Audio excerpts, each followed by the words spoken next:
God, I pray for my prayer life to become vibrant and strong in this season of Lent. I pray that your voice, even though a whisper, would ring loud and true in my life. I pray for the courage and boldness to follow wherever you lead me, to love and serve whomever and however you invite me. Amen.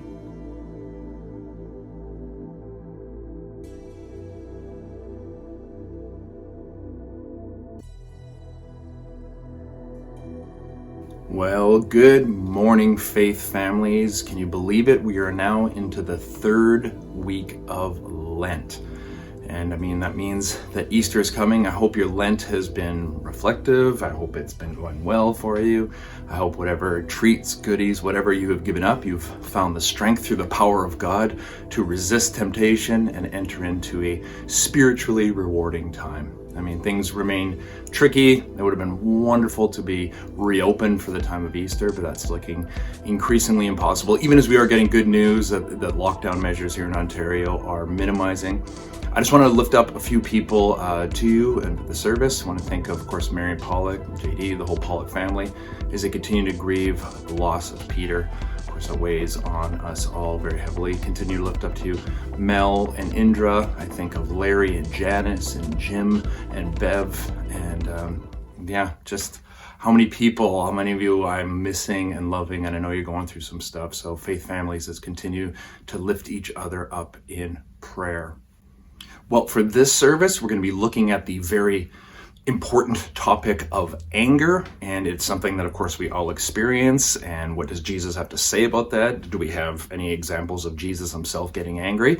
Spoiler alert, the gospel is a very good story, so we're going to dig into that in the reflection a little bit. But of course, this being the first Sunday in March, this is also a communion service. So the communion element of it, communion element, no pun intended, is actually going to be tacked into the reflection. So if the reflection looks a little bit long, don't panic. I'm trying to be less long-winded these days. But there's going to be some moments there of just some silence with a little bit of music playing for you, and then just an invitation for you to participate in communion wherever you find yourself on this Lenten third week. All right, that's about it for now as far as housekeeping items go. Welcome again to the churches of Mountsburg and Westover, located here in Ontario. If we're not communities that you've necessarily been to, you're still welcome here in this very ongoingly weird year. So let's continue on with our Lenten reflections. Let's continue on with our examinations of some of the basic doctrines of Christianity. And in this, our third week of Lent, we're going to be tackling how it is to be angry, and in our anger, still find ways to serve God and emulate Christ. All right, my faith families, let's dig in.